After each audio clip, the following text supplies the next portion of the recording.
Were you able to get a signal reception and Yeah, how was your communication? So we used a company called Inmarsat, which were amazing, and they gave us a little device called a BGAN, and essentially, any time there was a clearing, or so we could see the sky, you could just pop this BGAN out, and it would give you internet access. And it was so bizarre in a sense, Charlie, because you're in the arse end of nowhere, and you haven't seen a human other than the people you're with for days and weeks. And yet you're publishing all this stuff on social media and you're sharing those stories. And lots of people said to me, did it detract from the experience? Would you have liked to have gone just like super deep, especially given all I say about social media? And in one sense, yes, but in another, it was amazing to have that direct, real-time feedback about what people are interested in. And raising awareness of issues like the gold mining, when you've shown everyone this pristine, beautiful jungle and the wildlife in it, and then you're suddenly like, whoa, guys, I mean, look at that gold mine. There's something, look at the quality of the water, the fact that we can't drink it anymore because of mercury in the water, like, what is going on? And I think, in a sense, that's way more impactful for the people who came on that journey from start to finish than it is if I go and do a talk, because you've not necessarily been with me for that whole journey, but people really felt bought in. And I don't know, I found it a really interesting way of, sharing. I guess, background journalism. So it was an interesting way to tell a story. Yeah, it was. It was wonderful. How long did it actually take from the source to the end? 2.5 months, the whole trip. Yeah, wow. Was that including going to the source, or was that was and I mean, you had one or two. My niece asked me actually, did she have any run-ins with any creepy crawlers? And I remember you did, didn't you? Had one particular, a very close call with a snake, wasn't it? Yeah, so I mean, we all did. Funnily enough, Ness started this trip being arachnophobic. By the end of it, she's like, "Look at this tarantula." So I think when you go to a jungle environment, you have to just embrace it fully. I flicked scorpions off Laura. There were spiders knocking around, but the incident you're talking about was when we were hiking to the source and I got my foot wedged. I was so tired, Charlie. I could barely lift my feet up. And I tried to get my foot over this log. Got it wedged between a log and a vine. And this log was really rotten. And I was really trying to pull my foot out and wiggle it around. And then suddenly I hear from behind me Laura going, "Oh my God, there's a snake." And I'm not joking, 2 inches under my bottom was something called the Labaria snake, and it was sort of poised to attack. I moved pretty damn quick. And the next thing I know, Jackson, one of our YY guides, had drawn his machete, and I heard the thwack of a machete on wood, and he killed this snake, this Labaria snake. And I said to him, "Jackson, the snake didn't kill me. Why did you kill it?" And he said, "Well, Pip, if that had bitten you, or if it bites any of the team, we'd probably be dead." And that was a real moment for me, Charlie, where the reality of what I was doing sort of really hit home. Because I think it's all very well and good, like we make lots of jokes about, oh yes, snakes, spiders and scorpions, but it really brought home that this was a dangerous environment. And I think for about 2 days I was in genuine shock. And after that incident, I would have things like night terrors in the middle of the night. I'd wake up screaming and disturbing the rest of the camp. And I think the lesson that incident taught me was that in that moment, all I wanted to do was go home. I just wanted to call time on the trip, and I couldn't. I had to carry on. We were in the middle of the jungle. There was no one coming in on the white horse to rescue me. And I knew that was a problem. There are things that can kill you in the jungle. That was the known problem. There was nothing I could do about it. All I could do was sort of change my response to that problem. And as I say, for the first few days, my response to the problem was just sheer terror and panic and worry. And eventually that just got exhausting. So you'd have to try and lie in your hammock at night and say, you know what? If I get eaten by a jaguar, I get eaten by a jaguar. I mean, it's going to be quick, probably. I probably won't be aware of it. So it's funny the things that you start telling your brain to try and calm it down. But yeah, so I think that's the big thing, is you can't change the problem always, but you can change the way you think about it. How was the canoeing? I mean, was that, were you getting... I loved it. Yeah.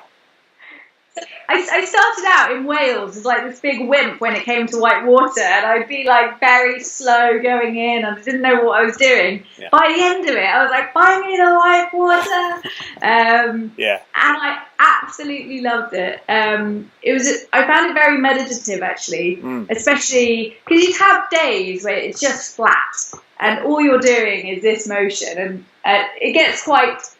As I said, it gets quite meditative, and then there would be periods of just high adrenaline when you're suddenly approaching a rapid and you're scouting the line to see which is the best way around it, or you're portaging around a waterfall. So it was constantly varied.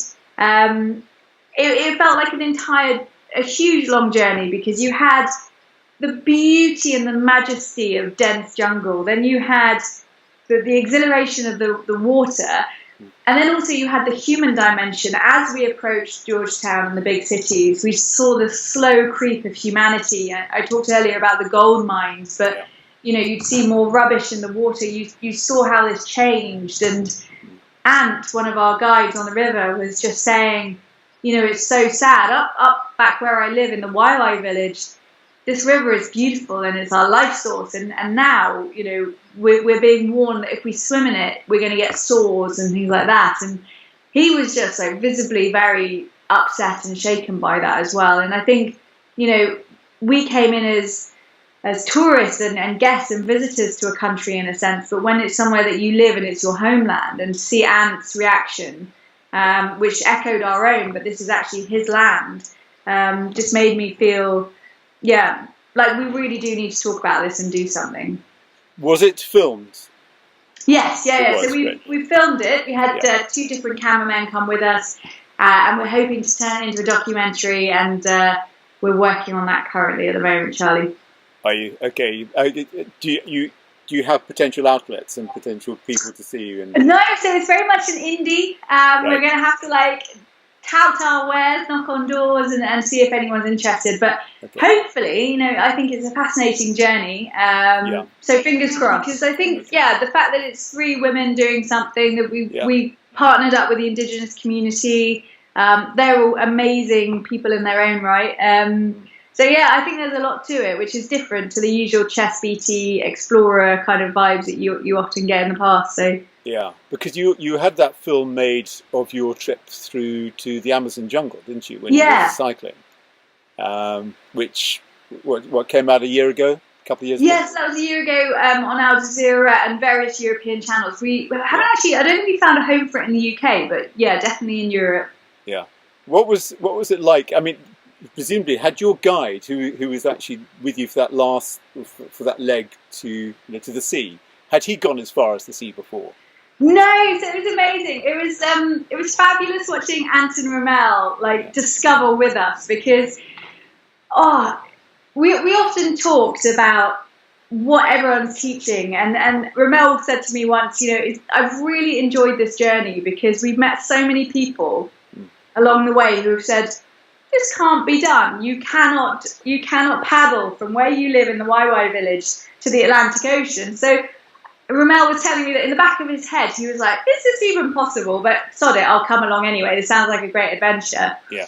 And then to see the pride, because when we turned up at the end, there was all the Guyanese media, and to hear Ant and Ramel talking about the journey that they'd done, and the sense of pride. And what I loved about it was just teamwork, really, because they said to us that, guys, without you, we wouldn't have done this. And we were like, well, without you, we would probably be dead somewhere. So it was a really amazing experience for everyone, I think. And I was just really grateful to Guyana generally, because we found that people there just embraced what we were doing and would try and help out wherever they could and wherever possible. And how many days did you have rest before flying back? God, hardly any really. We came back and then we had a day and a half of media and then we pretty much flew home, because the other thing in all of this is that Laura has a little baby called Ran, who is insanely wonderful, and she really missed him. She really missed him, like, as is inevitable when you've got a 9-month-old child. And I think a lot of this journey as well was about trying to help Laura, trying to inevitably, I think there'll be times where people get very upset and very distraught about leaving people, and especially Laura had a few moments where she just felt very overwhelmed. So the conflict, yeah, because she's doing something amazing that her kid is going to be so proud of, and they actually came out to visit us as well. Halfway, her husband and my partner and Ran came out to meet us, which was a real highlight of the trip. And I think the wonderful thing about journeys with women is actually you can be very vulnerable. I mean, you can be vulnerable with men as well, but personally I find it easier to release everything to another lady. But yeah, I mean, we all struggled at times, and there was an amazing sisterhood there in the sense that, we were all saying, yeah, this is tough, let's try and pick each other up, and that was beautiful. And were you aware as you came back to the UK that you picked up an illness, that you picked something up, or what? Yeah. So no, I got back and I'm like, I've gone from feeling so alive and so powerful to suddenly just like someone's pulled out all my electricity and it has just gone somewhere. And I was always planning on going to the tropical disease clinic because of the nature of where we've been. I think you'd be slightly foolish not to just get fully checked. But yes, it's now been 4 months pretty much since I've had this disgusting scab. I would show you, Charlie. I'm not sure if you've had your breakfast or not. But it's just one of those things. And I think, unfortunately, it was a risk you take. And I'm hoping that it's just an infected bite that is taking a long time to heal. But if it is leishmaniasis, which is my worst case scenario, there is a treatment for that. But again, it makes you really appreciate where we come from, because yes, it's 3 weeks in hospital kind of being pumped with drugs to fix it. However, if you're in a very poor and rural place in any part of the world where leishmaniasis is present, you don't have access to this kind of level of testing and drugs. And it is a flesh-eating parasite, so it does, I make light of it, but it does eat your flesh. It's a disfiguring disease and it can kill you. And it makes me appreciate so much like where we're from once again. Yeah.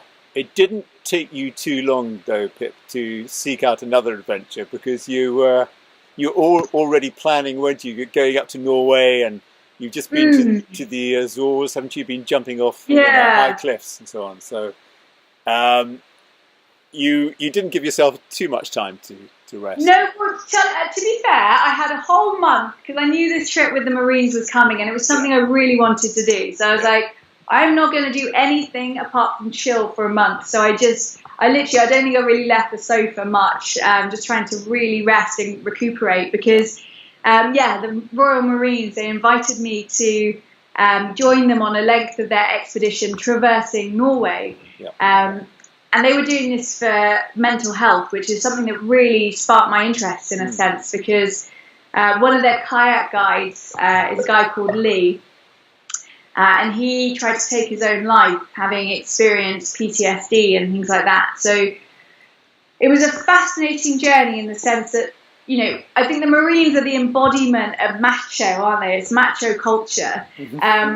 And to have really in-depth chats with them about mental health. And I've had many of them on the trip saying, we really do want to talk. We're just not quite sure how. And I think actually it's usually the men in society, like I was talking earlier about the sisterhood. I think women maybe naturally are slightly more gabby. And it's men who don't really know how to express that. And I found it a fascinating sort of insight into the world of the military and what they're doing, and also their mental resilience and mental toughness, but also that element of vulnerability, which they are, the Royal Marines charity is especially looking at and recognising, which is really great to hear. Absolutely. Pip, I hear you're, well, obviously you've got to rest up. You can make sure that you're okay for this. But you've got a series of talks coming up, haven't you? You just Yes. started. I just saw that today. So when does that start and where? Where's your first So talk? it sort of kicks off in September. They're letting me loose, Charlie. I'm going on tour. Always wanted to say that. No, but essentially the RGS and up in Scotland as well, the Scottish Geographical Society. I've got a series of talks lined up looking at human reflections in the Amazon. So everything I've learned from my journeys in the last 2 years about, the issues that are going on, the things that I've learned, and some of the insights that I've gained or not. I'm bricking it, Charlie. I'm absolutely bricking it. No, you'd be great. You'd be great. But you've also got one at, is it Exeter? Yes, yeah. So does that kick thing? Well, you got one in Exeter, you got one in Wales, haven't you, as well? Yeah, so it's scattered all over. I think there's about 12 dates, I think, or locations. All right. So do you have an itinerary yet? Is there somewhere that people could go and check out? I do. I'm going to put it on my website. Actually, before tell you what, Charlie, it will all be on my website. All the dates and times and links to tickets will be on my website. All right, great. And I'll add those to the site as well, of course. And thank you. Yeah. Well, Pip, thank you for doing the interview. I know great effort, because I know you haven't been feeling 100% or even 50%. So thanks for all that. And are you going to have apart from sorting this out, are you going to have a rest of summer or not?